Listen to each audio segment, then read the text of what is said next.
Hello. Now that we know how do we send the data to Google Sheets using split cell method or tabular method, let's look at how do we generate the PDF from this sheet and how does it look like. So for trial purpose, you can just go to download and download the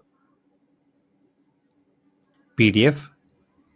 You can see here, click on export and the PDF will be in exactly the same format as it would if you do it manually. So this is the PDF that is going to be generated when we do it via plugin. So let's see how do we do that. We'll go here. We are going to use this particular button for this. Start edit workflow. You should have PDF. So we have two methods of generating PDF. One is docs to PDF, which is using the doc method. We have a separate video for that. Now we are looking at sheets to PDF. We also have CSV generation there. We will look at that as well after we generate the PDF. So spreadsheet ID, by now we all should be familiar what is spreadsheet ID, and that's this particular ID. So I'll put that here. The tab name. So we'll put split data as the tab name. Range is basically the first cell of the sheet. It will auto calculate the last column and the last row because we don't know how many rows of items we are going to add. So we have made it simple. Or if you have a fixed range that you want to generate the PDF, then you could also give that range. So for example, you could also give A1 to G20, right?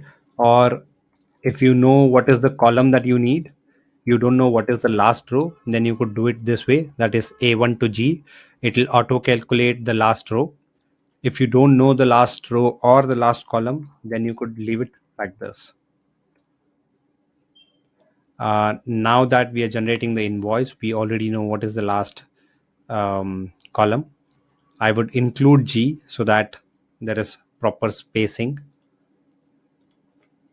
So I'll leave G. It will auto calculate the last row.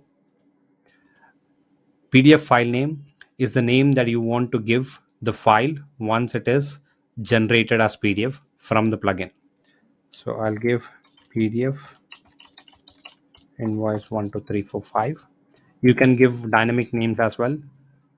CSV file name will come to this after we generate the PDF. Where do you use this and how do we use that?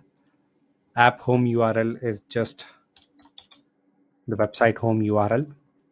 Why do we need this? Is because once the file is generated, it will be stored in the file manager. And to do that, we need to know what is the website home URL. Auth token, as we are already familiar with it, we have to give the auth token with the access code.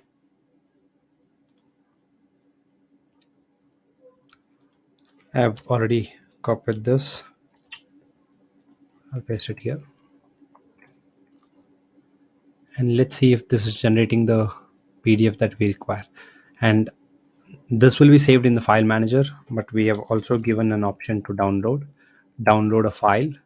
It asks you for the dynamic link, which will be result of step 1's PDF in this case. Also, you'll have to give the file name for the file which is getting downloaded, which means you can give the same name or you can give a different name. Again, you can also include dynamic text here. Let's look at how this is working. So click on refresh. So now let me click on this one. It will take a couple of seconds.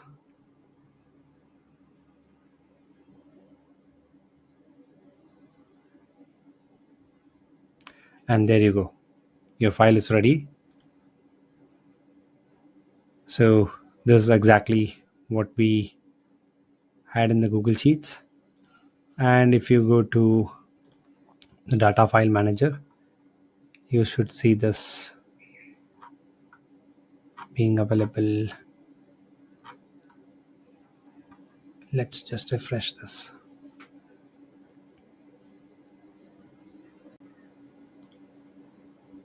And you see that this has got updated just now. That is 10:43, just a minute back. Now let's look at what is the use of CSV and how do we generate that.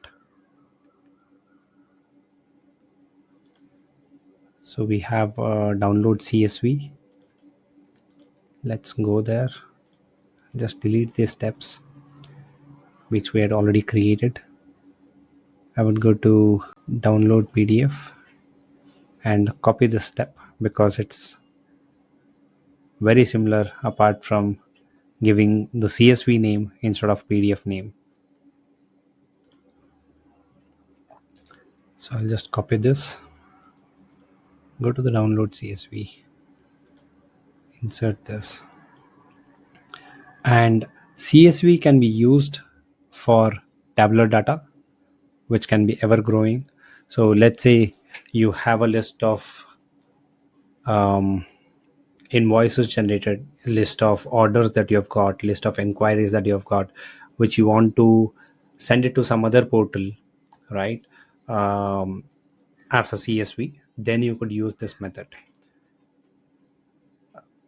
So we have about 9 data here in this particular sheet. Let's try to generate this as CSV. So I'll copy the sheet name. I'll put the sheet name here.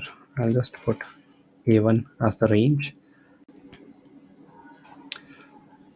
Instead of the PDF file name, we'll have to give the CSV file name, which can be users details, and everything else remains the same.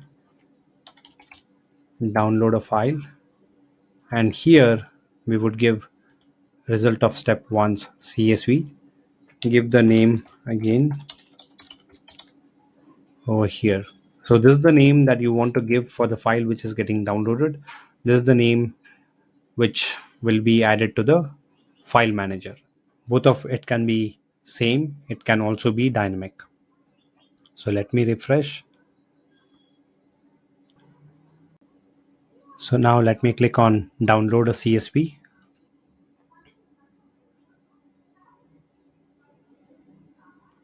As you can see, the CSV has got downloaded with the name that we have given, with the information that we want.